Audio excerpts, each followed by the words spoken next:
Hey everyone. About a month ago, the Israeli army in South Lebanon captured a ridge, a castle on that is a Crusader castle built on a high ridge in South Lebanon called Beaufort Castle, and it was a major news story here in Israel.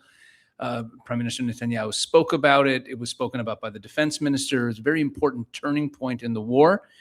And just last week, the IDF invited journalists to come view the Beaufort Castle. So what I want to do in this video is I want to talk about what this means, not just as a significant place that was captured by the IDF and why it was significant to be captured, but what this location means for the future of how things are going to be unfolding in Lebanon. And so that's what we're going to do in this video. We're going to take a look at Beaufort Castle. So let's first take a look at this article here. This is from the Jerusalem Post. At Beaufort Castle, the IDF's 36th Division prepares for Hezbollah's next move. Reporter's notebook. With the IDF dug in at Beaufort, its next challenge is preventing Hezbollah from returning to the guerrilla tactics that once drove Israel from South Lebanon. I'm not going to read this whole piece. It talks about how it was a Crusader castle built sometime in the 12th century, and that it's on the high ground in South Lebanon. There's a picture of it. I want to just read this part. On May 31st, 2026, in the framework of the IDF 36th Division ground maneuver toward Nabatea, the castle was once more taken by the Golani Brigade, whose banners now fly from its highest point. In a visit to the castle last week, the Jerusalem Post spoke to senior and mid-level commanders of the 36th Division and viewed a large Iranian-built Hezbollah tunnel in the area of Yochmor al-Shakif, which adjoins the Beaufort to its east along the Litani River Gorge. So there's a large Hezbollah tunnel that joins up with the Beaufort. When we traveled to Beaufort from the Israeli border, evidence of the depopulation of Shia villages in the vicinity was immediately apparent. We passed through Taiba, once a staunch stronghold of Hezbollah and a major source of fighters for the organization, and now it's in ruins. And then let's just jump down a little further. Here we go.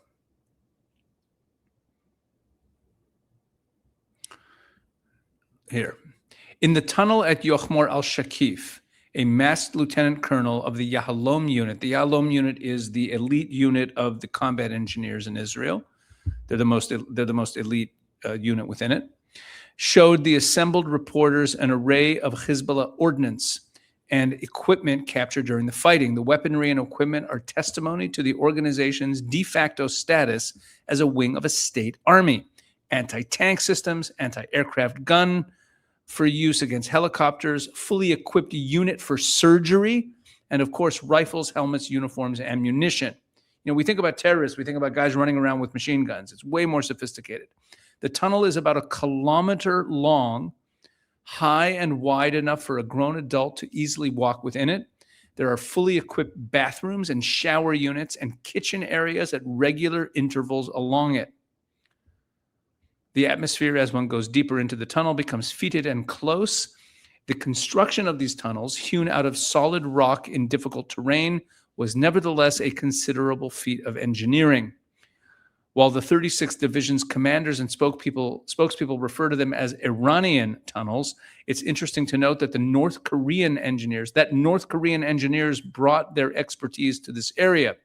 In 2014, Hezbollah, under Iranian tutelage, signed an agreement with COMID, the North Korean arms and infrastructure concern, to supervise the building of the tunnel complex. These tunnels, the Hezbollah tunnels, rival and resemble the DMZ in Korea.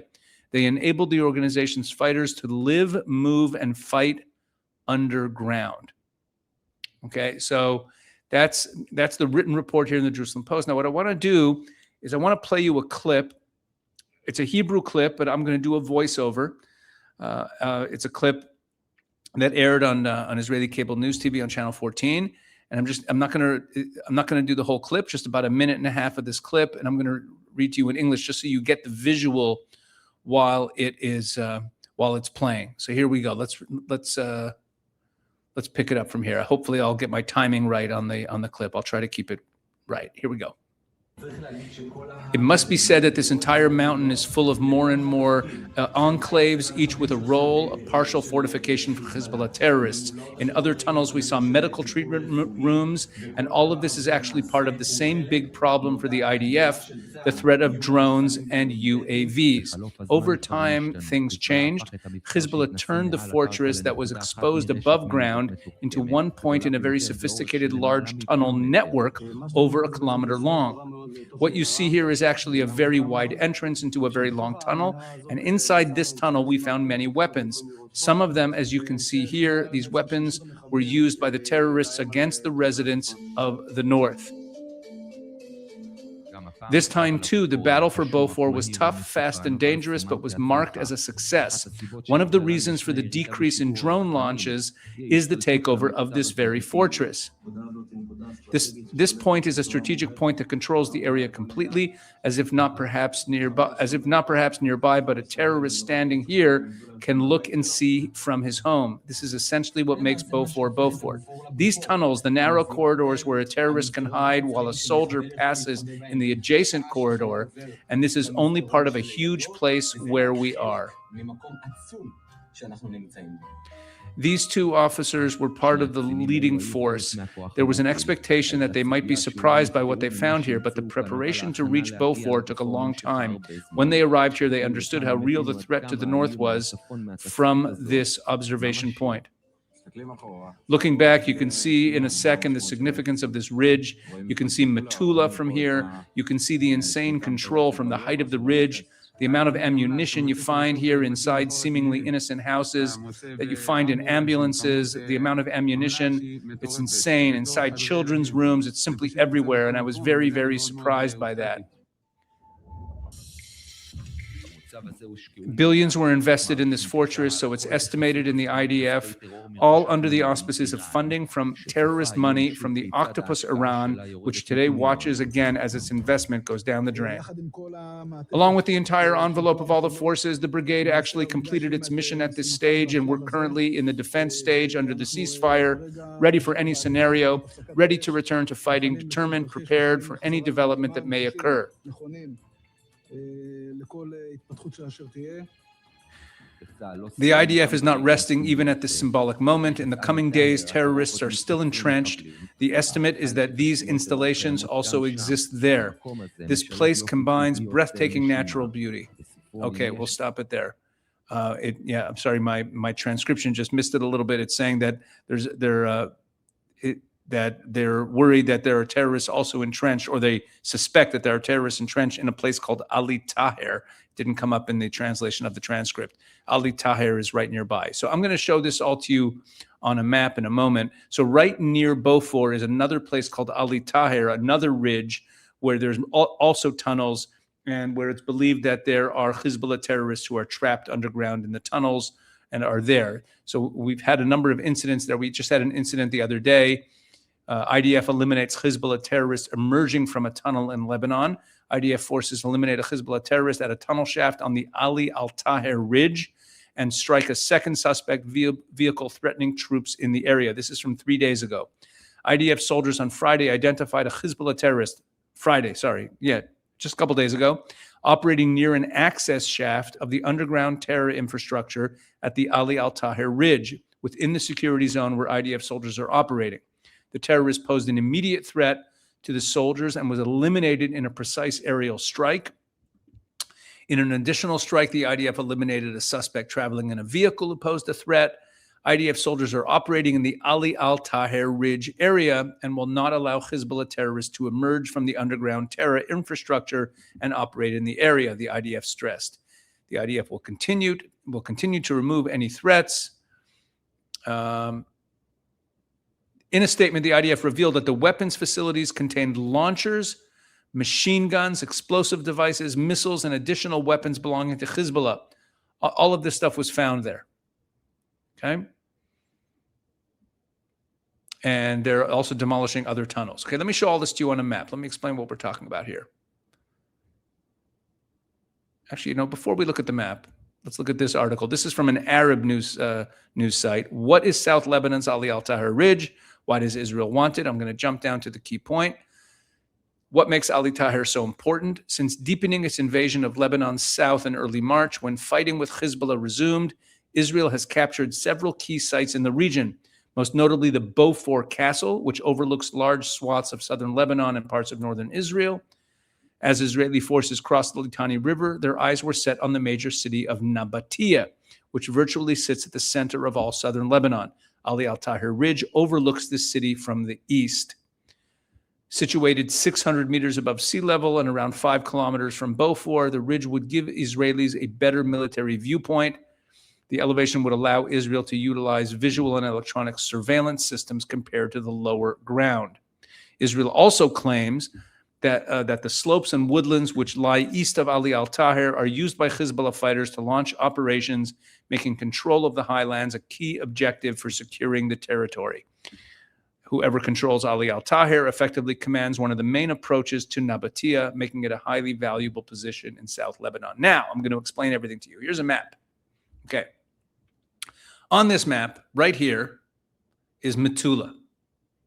Okay, this is Metula. Metula is an Israeli city. This black line is the border between Lebanon and Israel. Metula is the northernmost Israeli city here. And then we have Kiryat Shmona, which is the biggest city in the area. Now, this is Ali al-Tahir Ridge, and Beaufort Castle is right here. Okay, Beaufort Castle is right here. Now, if I go to Beaufort Castle, if I want to measure the distance from Metula to Beaufort Castle, okay, so measure distance, and let's go to Beaufort Castle. That distance is, what does it say here? What's the distance? It is 6.7 kilometers, something like 4 miles. Okay, so we're talking about Beaufort Castle, which is this, you saw what it was, this underground tunnel network with weapons, with an operations center, with a place to perform surgery, with kitchens, a space to house all these fighters, and tunnels that go out in different directions, so that this castle on this high ridge can be accessed from other places. And it overlooks, it's the high ground, and it overlooks the Israeli towns here, and it's 4 miles away. 4 miles. Think about your own life and what's 4 miles away from you. That's how close it is. And then right over here at Ali Tahir Ridge, how far is Ali Tahir Ridge?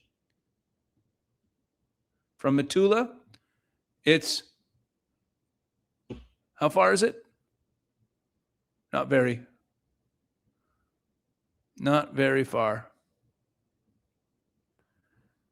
Let's see it again. Metula. Oop, sorry. Let's measure the distance. Measure distance. And it says 5 kilometers. Okay, these are tiny distances. You understand, these are just a few miles apart. Just a few miles apart. So why am I showing you all of this? Because one of the things that's going on politically right now is there's a lot of people saying that Israel should withdraw from South Lebanon. I hope that from this video you can see why it is impossible for Israel to secure its northern communities that are only a couple of miles away. We're talking, they're like a 5-minute drive. They're right there. I mean, the way the crow flies, the way the missile flies. They're so close to this underground tunnel network. And then Ali Tahir, there's still Hezbollah guys there. And then Nabatea is right here. This is all a span of a couple of miles. This is nothing. And in that short area, in that small area, sorry, this is not 5 kilometers. This is 11 kilometers. It's a total of 7 miles from Ali Tahir to the Israeli town of Metula. It's 4 miles from Ali Tahir to, it's 4 miles from Metula to Beaufort Castle. Okay, 4 miles. That's the distance we're talking about. So of course, Israel cannot withdraw from these areas because these are sophisticated, underground, fortified, high ground locations where they can, like shooting fish in a barrel, they can shoot at Israeli towns, they can see them clearly in their sights. So when you hear about Israel occupying part of Lebanon, it's not the Greater Israel Project. It's not Israel trying to conquer territory.